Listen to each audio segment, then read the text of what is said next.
Bueno, buenos días a todas y a todos. Vamos a darle continuidad entonces a este último punto de la unidad 3 antes de pasar a la unidad 4 que es la final, que nos va a quedar más cortita, menos clases, pero bueno, para seguir justamente problematizando este modelo clásico de trabajo de campo.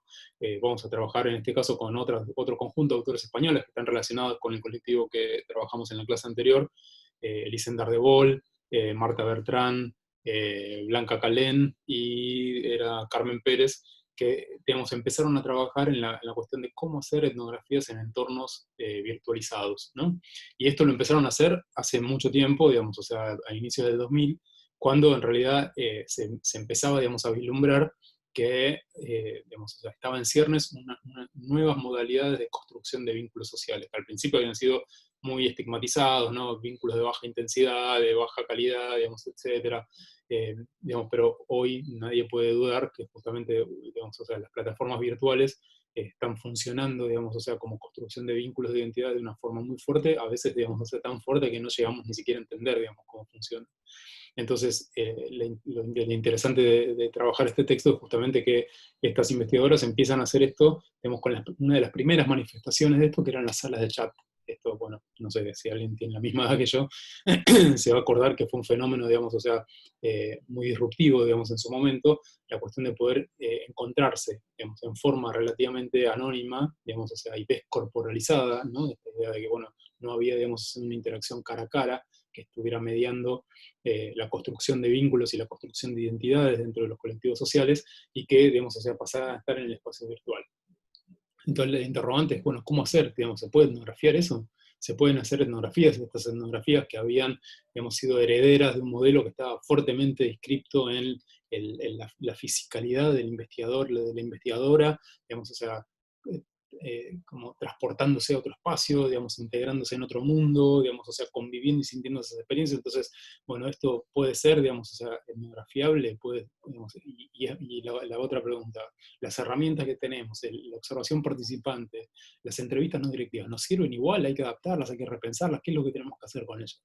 Bueno, esto es, digamos, o sea, lo que estas autoras empezaron a trabajar, después tienen un montón de trabajo más, pero me parece que lo interesante de esto es que marcan, digamos, o sea, digamos, un espacio de indagación que pone algunas reflexiones sobre la mesa que todavía hoy son importantes para pensar, ya no, digamos, o sea, lo mismo, porque no estamos trabajando sobre el mismo objeto, hoy, digamos, la interacción virtual tiene completamente, digamos, o sea, otro tipo de dinámicas. Hoy estamos digamos, o sea, siguiendo páginas de Facebook, de Instagram, conversaciones en WhatsApp, en Twitter, digamos, etcétera, pero forman parte indudablemente de los espacios, ¿no?, a los cuales accedemos para construir, digamos, o sea, sentido social, darle sentido, digamos, o sea, darle inteligibilidad a nuestras acciones y a nuestra visión del mundo. Entonces, necesariamente, estos espacios tienen cada vez más cabida, tienen cada vez más presencia en los campos en los cuales nosotros trabajamos. Entonces, la cuestión acá es empezar a pensar, digamos, o sea, cómo tenemos que rediseñar, cómo tenemos que generar estrategias creativas para poder abordar. Y esta es una de las cuestiones que me interesa marcar, cómo, digamos, o sea, este colectivo de investigadoras tuvieron que inventar, si se quiere, o reinventar, digamos, o sea, lo aprendido en términos de cómo habían incorporado las metodologías, digamos, y las técnicas usadas en la disciplina para poder abordar un objeto nuevo. Esto es lo más importante del texto, más allá de las cuestiones específicas que están vinculadas a lo que fue su investigación en las salas de chat. Pero más que nada para invitarnos, digamos, a pensar de qué forma, digamos, o sea, nosotros podríamos de nuevo, digamos, o sea, reinventar las cosas que estuvimos aprendiendo en función de abordar estos espacios, al mismo tiempo que hacemos, digamos, una etnografía presencial, ¿no? Esto es algo que digamos, nadie quiere dejar de hacer, pero sin embargo, digamos, o sea, sí es preciso, digamos, o sea, hacerlo en distintos niveles y integrar esos niveles de análisis. Vamos a ver entonces, digamos, una presentación muy cortita, un par de filminas para poner, para focalizar en algunos aspectos, y con eso, digamos, o sea, terminamos, pero no querían dejar, digamos, o sea, de trabajar esta cuestión, porque nosotros empezamos la unidad, digamos, o sea, poniendo el foco, reconstruyendo, digamos, o sea, y caracterizando cómo fueron, digamos, o sea, las principales dinámicas y las principales, digamos, cuestiones a trabajar en el trabajo de campo con la observación participante y las entrevistas, y ahora, digamos, o sea, quiero cerrar volviendo a ellas, pero repensándolas, o sea, volviendo a ellas en el sentido de decir, bueno, de qué manera, digamos, o sea, este tipo de herramientas son herramientas dinámicas que necesariamente tienen que adecuarse, digamos, o sea, a entornos, digamos, o sea, relacionales que cambian. Y como esos entornos relacionales cambian, también tiene que cambiar nuestra forma, digamos, o sea, de diseñar los procesos de trabajo de campo y de integrarnos, digamos, o sea, en esas dinámicas en función de herramientas que nos permitan adecuarnos a esa flexibilidad que es requerida, porque si no, digamos, no van a servir para abordar. Entonces, bueno, vamos a la presentación.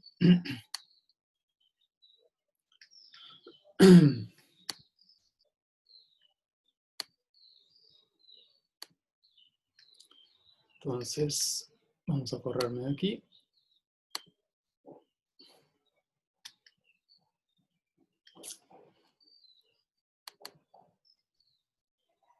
Entonces, el texto, digamos, o sea, de estas autoras, lo que está justamente poniendo, digamos, o sea, sobre el foco es, como les decía recién, bueno, ¿qué pasa cuando nosotros trabajamos sobre entornos comunicacionales que ya no están mediados por la palabra, por los gestos, por el lenguaje corporal y por la interacción cara a cara entre los sujetos, sino que justamente esto está, digamos, virtualizado en un plano en el cual mayoritariamente, digamos, o sea, buena parte de esa comunicación está mediada por factores tecnológicos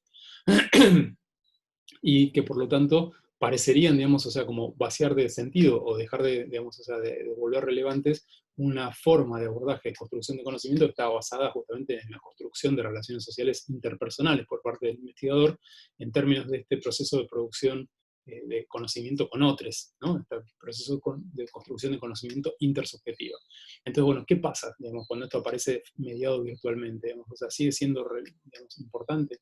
Y en esto, digamos, o sea, volvemos a este concepto de convenciones etnográficas que nos traían Estalela y Sánchez Criado en el texto anterior, que tiene que ver justamente con todas las cosas que marcaban, digamos, era como la marca, digamos, o sea, de fábrica del trabajo de campo antropológico, su especificidad metodológica y teórica, y digamos, donde estaba fundada su especificidad metodológica y teórica, y que entonces nos hacen repensar. En términos de rapport, por ejemplo, y justamente de las relaciones de confianza, ¿cómo construimos relaciones de confianza cuando, por ejemplo, vamos a ver en el texto de Ardebol, Caleni y Bertrán y Pérez, digamos, no conocemos y no podemos conocer y no podemos interactuar cara a cara con nuestros interlocutores? En términos de cómo construir un recorte, digamos, acá las autoras introducen una cuestión súper interesante en términos de una metaespacialidad. Digamos, ya la espacialidad del campo, ¿no? El recorte, digamos, o sea, de un trabajo de campo que se hace circunscribiendo, digamos, o sea, claramente un espacio, digamos, o sea, y un conjunto de actores que interactúan, una escuela, una comunidad, digamos, o sea, una cooperativa, etcétera, que yo la puedo, digamos, recortar en este espacio, y especialmente, digamos, o sea, en el momento en el que ellas trabajan con estas salas de chat, aparecía, digamos, absolutamente diluida. Vamos a ver algo imposible de circunscribir en sí. Bueno, ¿de dónde viene la gente que participaba de distintos países, digamos, distintos entornos socioeconómicos, distintos entornos culturales, digamos, etcétera? Entonces era muy difícil de circunscribir y decir. La idea entonces es, digamos, ¿cómo hacemos para desplazar de esa idea de que la investigación etnográfica estaba basada justamente en unidades de análisis que tenían algún grado de territorialización marcado, digamos, ¿no? que es posible circunscribir? En términos de extrañamiento, digamos, ¿cómo pensar entonces si yo puedo tomar, digamos, distancia de mi objeto si todo, digamos, o sea, la interacción está mediada en términos textuales? Es decir, ¿dónde hay densidad? Digamos, si todo lo que se ve es lo que es, en apariencia, ¿no? Todo lo que está escrito, digamos, es lo que ocurre, todo lo que está escrito es lo que aparece, lo que pasa. Entonces, ¿cómo hago para generar, digamos, o sea, digamos, una mirada atenta a los matices? ¿Se acuerdan que decían, bueno, si yo hago una entrevista, digamos, en términos presenciales, voy a estar atento a todo lo que me dice, cómo habla el entorno de donde esa persona está hablando en la entrevista?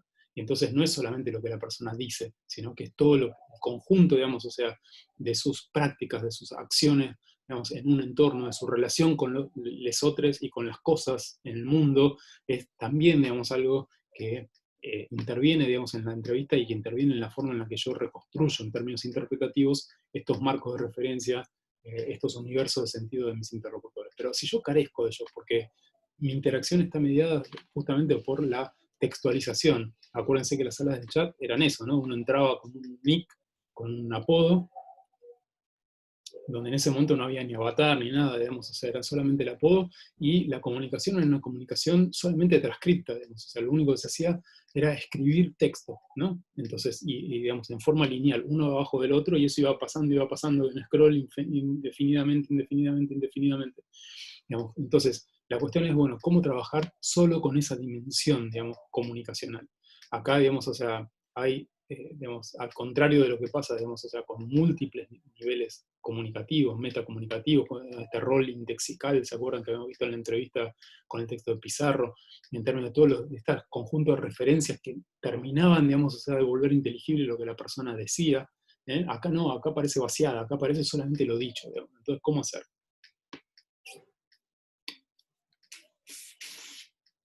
Se me tapó por hablar. En términos de justamente del trabajo de campo, entonces la pregunta era, bueno, si nos sirve la entrevista no directiva, la observación participante, ¿sirven tal cual son? ¿Tengo que adecuarlas? ¿Cómo hago? Digamos, esas son las preguntas que plantea el texto. Y finalmente, digamos, en términos de qué tipo de datos produce. Son datos, digamos, o sea, que son pertinentes, sirven, digamos, o sea, para la investigación o no tienen ninguna utilidad.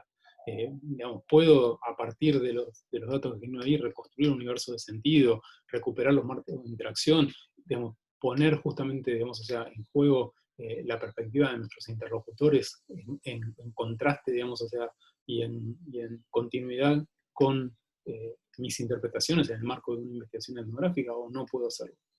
Este tipo, digamos, o sea, de interrogantes son los que plantea el texto y que me parecía importante recuperar. Vamos a la segunda, si puedo. Puedo. Estoy un poco...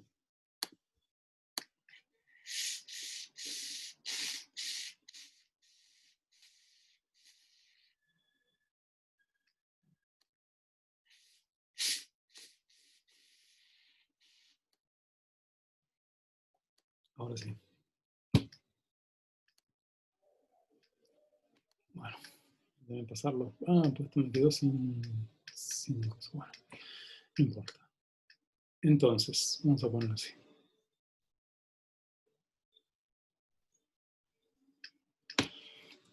Justamente, digamos, o sea, trabajando en estos, digamos, o sea, en estas interfaces que están mediadas justamente por la tecnología y que están pensadas, digamos, o sea, como una virtualización de las relaciones.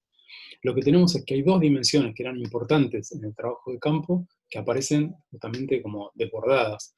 La dimensión de la cotidianidad, esta cuestión de la copresencia, la participación, digamos, o sea, permanente del investigador en los flujos y dinámicas de interacciones cotidianas, era justamente el espacio, ¿no? Digamos, o sea, de construcción de sentido, de reconstrucción de datos por parte, digamos, o sea, del investigador, al, digamos, generar una inmersión, digamos, o sea, prolongada en ese mundo. Bueno, esto no sucede porque acá, digamos, lo que hay es una entrada y salida que, digamos, escasamente controlada de los sujetos, digamos, o sea, dentro de este espacio comunicativo.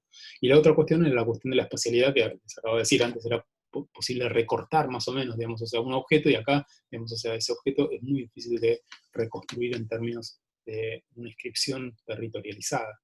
Entonces, en ese sentido, digamos, o sea, justamente la cuestión de cómo pensar, digamos, cómo, digamos, o sea, digamos, o sea, esa inscripción, digamos, desborda aquello que, digamos, perdón, la reconstrucción de estos marcos de sentido, de estos universos de sentido digamos, de nuestros interlocutores, desborda justamente aquello que es visible y es tangible, digamos, o sea, que es lo que tengo, digamos, o sea, entonces en, digamos, la sala de chat, que en realidad es eso, es texto escrito, digamos, o sea, y en un sentido, digamos, o sea, parece reducido a él. En ese sentido, digamos, o sea, cómo pensar múltiples formas de ser, estar y habitar, digamos, o sea, en esos espacios que no estén solamente, digamos, o sea, reducidas a lo más evidente, que es justamente esta sucesión de interacciones comunicativas lineales que se da, digamos, o sea, a partir del texto escrito. Entonces, en ese sentido, una de las preguntas de investigación que estas autoras se formulaban en aquel entonces es decir, bueno, ¿cómo trabajamos, por ejemplo, las relaciones de género que se establecen en las interacciones que se dan en la sala de chat?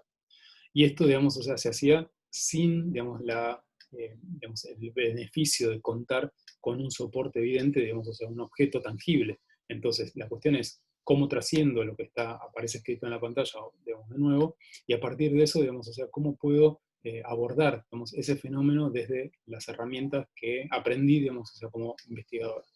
Para eso, lo que plantean, digamos, o sea, las autoras es que tuvieron que hacer todo un trabajo de aproximación, todo un trabajo, digamos, o sea, de socialización y de familiarización con el nuevo entorno, digamos, o sea, entonces al principio a aprender a entenderlo, antes de poder justamente pensar cómo adecuar, digamos, las herramientas y digamos, las metodologías, digamos, o sea, aprendidas. Entonces, en este sentido, el objeto no es un objeto que preexiste, digamos, entonces yo lo que puedo hacer es analíticamente lo puedo reconstruir al inicio de mi investigación, lo puedo caracterizar y entonces después abordarlo, sino que justamente el desafío, y esto, digamos, es algo que puede ser similar, digamos, o sea, en algunos contextos, cuando yo tengo que introducir, digamos, materiales que, que tienen que ver con las interacciones en espacios virtuales, es que en realidad, digamos, o sea, no voy a poder abordarlo de una, sino que lo voy a ir reconstruyendo a medida que voy progresando en el análisis. Y para eso, estas investigadoras tuvieron que diseñar una estrategia, digamos, o sea, específica, que en este caso tenía que ver con lo que ellos llaman, bueno, con lo que se llama en general triangulación, pero en esto triangulación de tres tipos de digamos, descripciones. La primera es su experiencia como chateras, es decir, tuvieron que volverse chateras para poder entender, digamos, un poco las lógicas y poder trascender, digamos, o sea, el sentido de aquello que aparecía escrito en la pantalla, digamos, o sea, como un script que, digamos, o sea, rolaba permanentemente. La segunda, digamos, o sea, es el registro textual, es decir, aquello igual que se dice es significativo, no es que no importa, pero no es lo único, digamos, o sea, que puede volverse significativo. Entonces, en ese sentido había algunas ventajas que tenían que ver con, por ejemplo, la posibilidad de tener transcripciones totales de los intercambios que se producían en la sala de chat que ellas estaban etnografiando. Y por otra parte, digamos, o sea, cómo también trabajar en términos de ir anotando en el cuaderno de campo justamente esa experiencia y digamos, esas interacciones en las cuales ellas estaban participando. En ese sentido, digamos, o sea, lo que hacen es una triangulación entre los tres tipos de datos. Y por eso lo que vamos a ver es que en realidad la construcción del objeto no se da ex ante, sino que se da durante. Y en ese sentido, la construcción del objeto se va logrando a medida que se va incorporando, digamos, o sea, más y más en ese campo.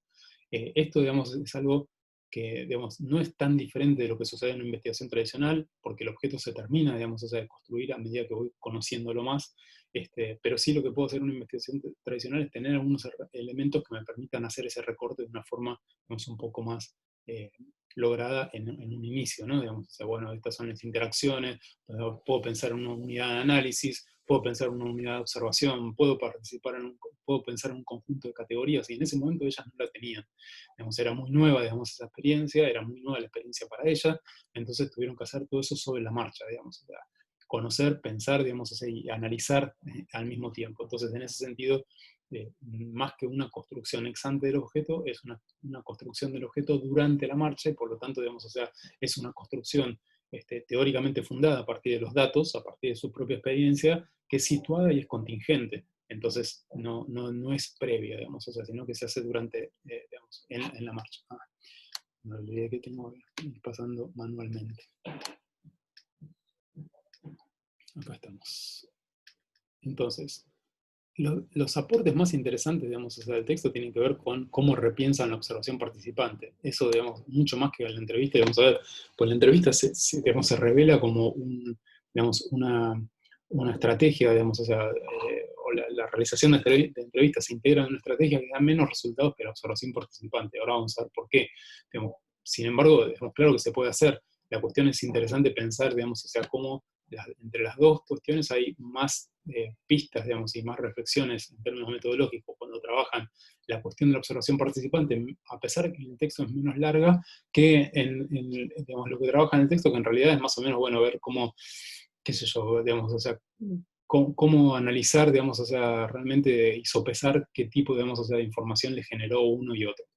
Eh, en términos de observación participante, acá hay, digamos, o sea, dos cuestiones que son claves en términos de cómo marcan la diferencia de lo que es la observación participante tradicional.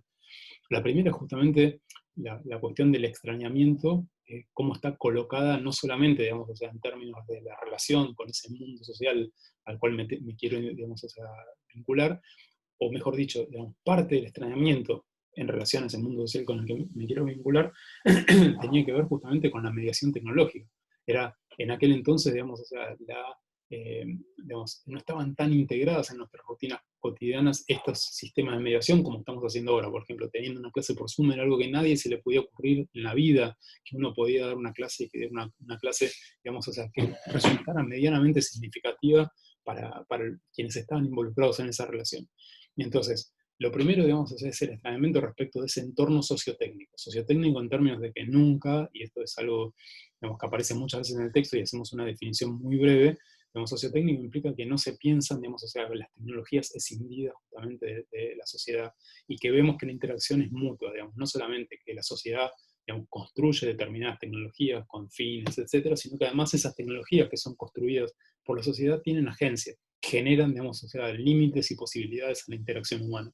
Entonces, en la mediación tecnológica de aquel entonces permitía hacer un montón de cosas en función del trabajo de campo y restringía otras. Permitía, por ejemplo, acceder, vamos, a la transcripción del registro comunicativo, por ejemplo, en forma, digamos, perfecta. Lo que un positivista estaría ensoñado con eso, ¿no? A todo lo que aparece ahí, todo lo que puedo transcribir, bajar, trabajar, digamos, o sea, después como un texto, etc. Pero al mismo tiempo no permitía, por ejemplo, digamos, tener registro de la corporalidad. Entonces eso es algo que ahora sí, ahora podemos tener registro de eso porque aparecen otro tipo de comunicaciones en las interfaces. Hay videos, hay autograbaciones, hay selfies, hay avatares, hay emoticones, hay todo un desarrollo, digamos, o sea, de esos lenguajes que también, digamos, lograron plasmarse en la pantalla. En aquel entonces lo único que se plasmaba en la pantalla, o lo que predominaba, digamos, en la pantalla, era solamente, digamos, o sea, el registro textual, la traducción de todos esos lenguajes al registro textual. Entonces, bueno, eso es una cuestión, digamos, es importante a tener en cuenta en términos de cómo construyen, digamos, o sea, este objeto. Y después, digamos, la cuestión de cómo a medida, digamos, o sea, que van teniendo un dominio progresivo digamos, de esos entornos tecnológicos, empiezan a ver justamente cómo aquello que aparece en principio muy plano, muy chato, que es esta secuencia, digamos, o sea, de interacciones escritas, empieza a tener, digamos, algunos visos de profundidad, empiezan a ver distintos tipos de lenguaje operando, ciertas formas de expresar la emoción, digamos, o sea, a partir de formas, digamos, de textualizar, que dicen al principio, digamos, o sea, en realidad, ¿y por qué pensamos esto como extrañamiento? Porque cuando vemos eso al principio nos parecía, digamos, inentendible. Había un montón, digamos, o sea, de claves comunicativas, de códigos comunicativos que los integrantes del chat se fueron socializando a medida que cada uno le pasó lo mismo, digamos, a medida que lo iban dominando, y que después hacían parte, hacían carne ya de su forma de comunicarse en ese espacio. Bueno, eso lo mismo les pasó a ellos. Por lo tanto, cuando empiezan, digamos, justamente a incorporarse en esos lenguajes, a socializarse, digamos, o sea, en esos lenguajes y en esas formas, digamos, comunicativas, es donde empiezan a encontrar densidad, empiezan a ver y organizar, digamos, o sea, bueno, que hay jerarquías, que hay modalidades, que hay roles, que hay tipos de participantes que empiezan a aparecer. Entonces, ahí, digamos, es donde este trabajo, digamos, o sea, se logra justamente por su experiencia, digamos, o sea, de inmersión. Entonces ahí lo que resaltaríamos es la parte más de participación que de observación. Al mismo tiempo es una observación participante, pero la cuestión es, si no te involucras no conoces, digamos, o sea, no podés conocer sin involucrarte. En este caso, para conocer hay que involucrarse, para conocer hay que participar. Y eso, digamos, o sea, ustedes van a leer que genera todo un tema de ético también y de dilemas éticos acerca de cómo presentarse, con qué rol presentarse. Son investigadoras, se presentan como investigadoras, se presentan como chateras solamente, digamos, o sea, y entonces nos dicen que eso es parte de una investigación. Bueno, eso genera toda una serie de dilemas éticos que son importantes y que ellas van resolviendo, digamos, o sea, a medida que fue avanzando este involucramiento. Entonces, lo que me interesa, digamos, o sea, es volver a esta cuestión de la triangulación, de cómo el trabajo de campo, digamos, o sea, primero que es un trabajo de campo colectivo, en el cual todas, digamos, o sea, se empiezan a hacer etnografía, si bien individualmente, digamos, o sea, en canales de chat cada una, pero después lo que hacen es poner en común, y esto, digamos, o sea, es muy interesante en términos de cómo generar con estos dispositivos, ¿se acuerdan que vimos en el texto anterior? Dispositivos de trabajo de campo, ¿no? Pensar, digamos, o sea, cómo funciona un trabajo de campo que ya realmente desplaza de la idea de que hay un solo sujeto que investiga, sino que hay colectivos que investigan, y esos colectivos ponen en común, digamos, o sea, sus visiones, sus datos, y empiezan a compartir, y eso me parece que es algo muy rico, que es preciso, digamos, recuperar en cómo diseñamos la investigación, o sea, no que eso se produzca, bueno, fortuitamente, sino, digamos, realmente generar, digamos, espacios donde eso confluya, donde haya posibilidad de generar, digamos, investigaciones más colectivas, de compartir, digamos, o sea, los puntos de vista, las miradas, y de hacer estos ejercicios de triangulación. Entonces, esos ejercicios de triangulación tenían tres fuentes. La primera era la transcripción lineal, los logs, ¿no? Cómo Eso decían, las tecnologías que estamos manejando, estas interfaces comunicacionales, nos permitían copiar, digamos, o sea, toda la interacción en la que nosotros habíamos participado. Eso, digamos, es una parte de un registro.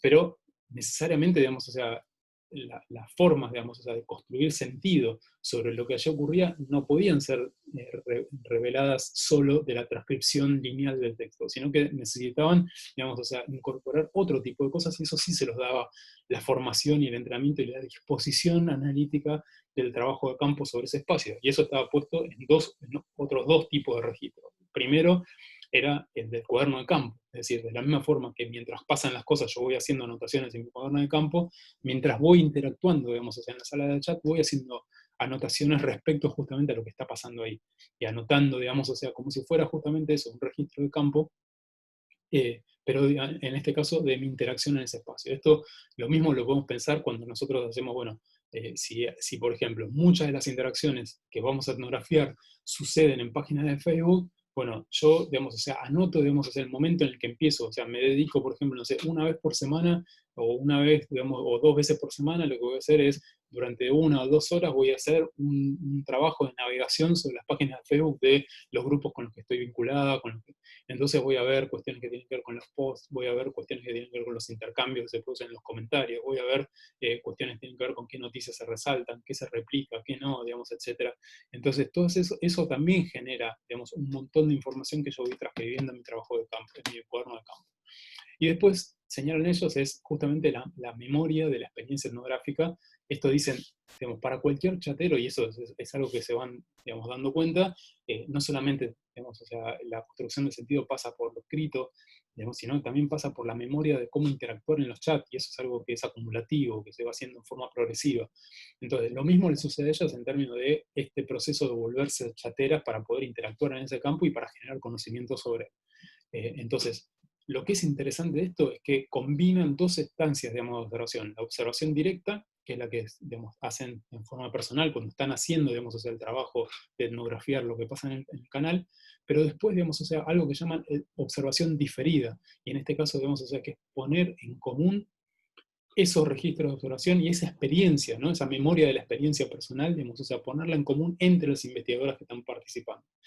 En esos dos, digamos, o sea, en esos dos niveles, el de la observación directa y la observación diferida, y cómo eso, digamos, o sea, lo van poniendo en juego, es donde aparece esta noción que toman de Díaz de Rada y Velasco, que son dos autores españoles que trabajan sobre cuestiones metodológicas en etnografía, que es la del contexto de inteligibilidad.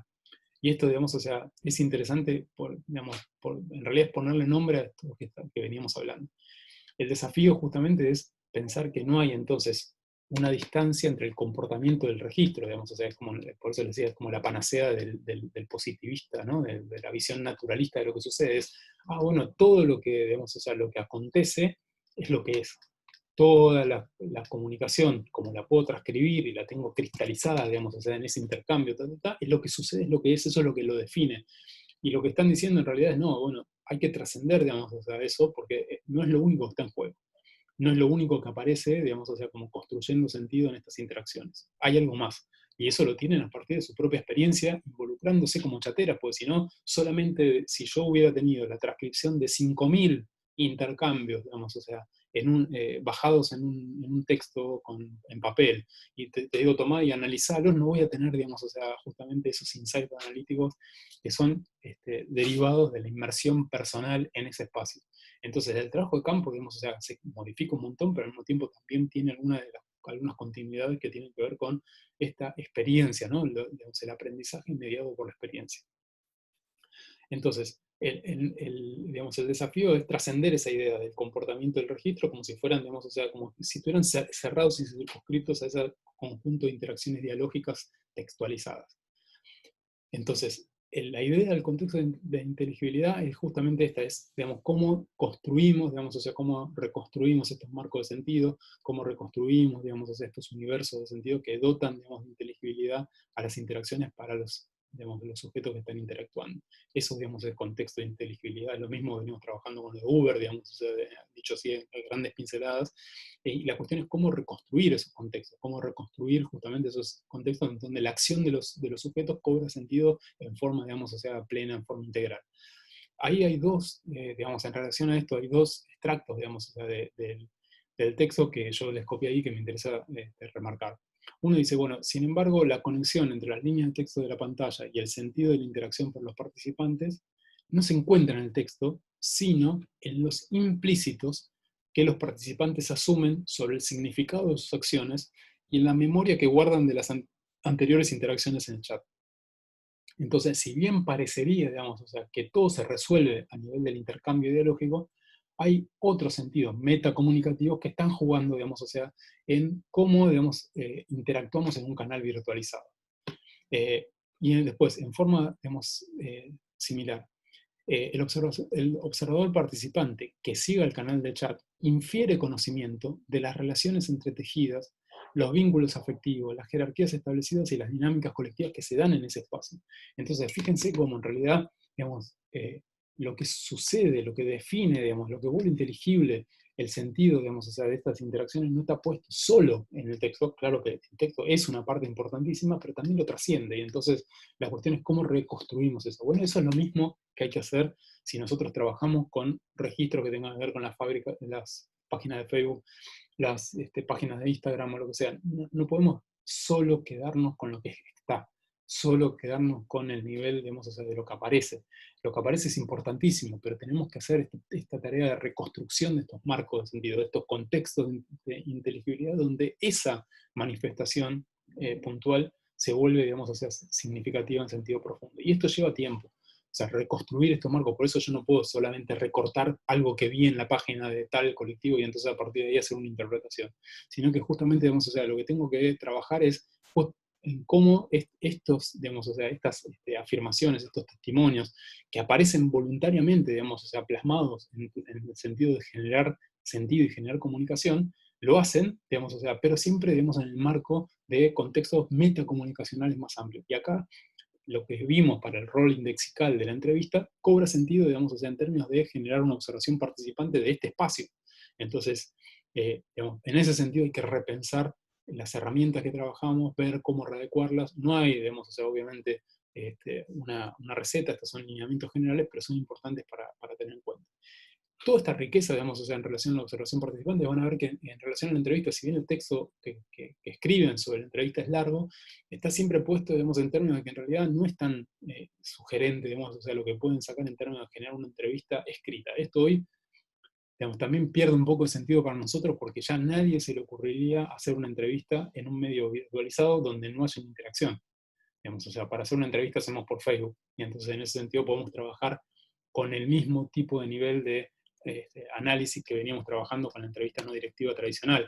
Por eso, digamos, esta parte del texto es la que menos me interesa, digamos, o sea, trabajar, porque, bueno, para ellas era realmente el desafío en ese sentido era mucho mayor, es decir, bueno, ¿cómo hacemos con, digamos, una entrevista donde solo podemos acceder a una interacción dialógica textualizada y donde justamente lo que marca esa posibilidad es la economía, digamos, o sea, de palabras, todo el texto como hay que escribirlo, entonces es absolutamente corto, está, digamos, absolutamente comprimido, entonces es muy difícil justamente, digamos, o sea, como generar ese ritmo de interacción, incluso, digamos, trabajan con todo, con los silencios en términos de cuánto tarda en contestarme, cuánto tarda en responder, cómo, digamos, o sea, hay una disposición reflexiva, digamos, mucho más fuerte en las respuestas, ¿no? Porque ya no es una cuestión de tan fuerte la asociación libre. Yo tiro algo para disparar y alguien me responde porque lo único que hago es hablar, pienso y hablo, sino que tengo que escribirlo, y cuando ya lo estoy escribiendo estoy generando, digamos, o sea, toda una lectura reflexiva sobre lo que estoy escribiendo. Si está bien escrito, si está bien escrito, digamos, si bien el chat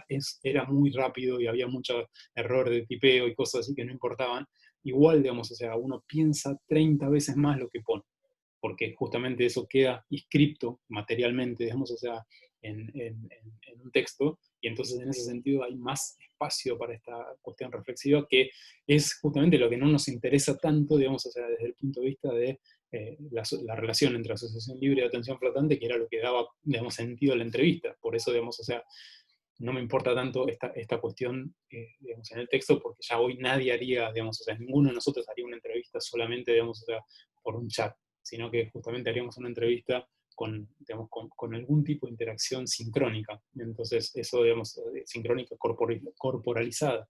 Y esto era lo que no había. Y de la misma forma, la cuestión del anonimato. Los chats, digamos, o sea, no estaban vinculados con una cuenta de correo. Ahora todo, digamos, eso se generó todo, digamos, o sea, todo un dispositivo que casi, digamos, o sea, es muy difícil. Si bien hay, digamos, o sea, como identidades falsas y no sé qué, esto y el otro, pero hoy la mayor parte de la gente con la que nos vamos a interactuar, digamos, es su propia identidad la que está en juego, son sus construcciones, digamos, o sea, de identidades las que aparecen también virtualizadas, ¿no? Y duplicadas, digamos, o sea, en estos niveles virtuales, entonces esto ya no es tan importante para nosotros, pero bueno, también, digamos, o sea, es interesante leer lo que sucedía y cómo ellas trataban, digamos, o sea, de aplicar la entrevista en esos contextos. Por ejemplo, en este caso de la cuestión del anonimato y la cuestión descorporalizada, es que están pensando, digamos, o sea, en cómo los roles y las responsabilidades, el compromiso con la entrevista se desdibuja, digamos, cuentan que muchas veces se abandonaba la entrevista sin más, digamos, y no había, si no había más explicación, era solamente que se abandonaba y punto,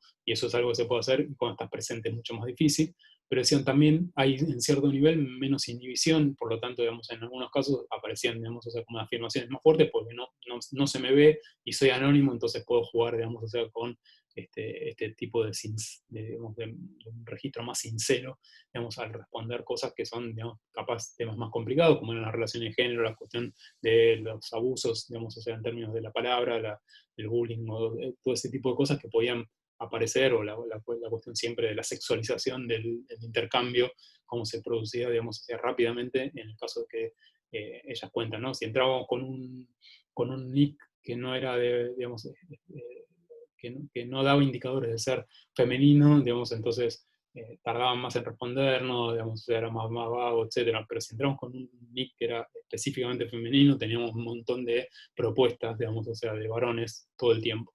Entonces, bueno, ese tipo de cosas en la entrevista, cuando se objetivaban en la entrevista, a veces, digamos, esto les permitía tener un nivel, digamos, interesante, digamos, o sea, de sinceridad por parte del interlocutor. Pero bueno, de nuevo, estas son las cuestiones más importantes. Lo que más me interesa es cómo podemos pensar entonces en cómo integrar estos espacios en las entrevistas, sabiendo que hacen parte del campo. Ya no son algo más, están en el nexo, sino son constitutivos de nuestros campos, son fuentes de información que no podemos pasar por alto y que necesitamos entonces repensar cómo abordar. Así que bueno, nos vemos la semana que viene y ya van quedando poquitas clases.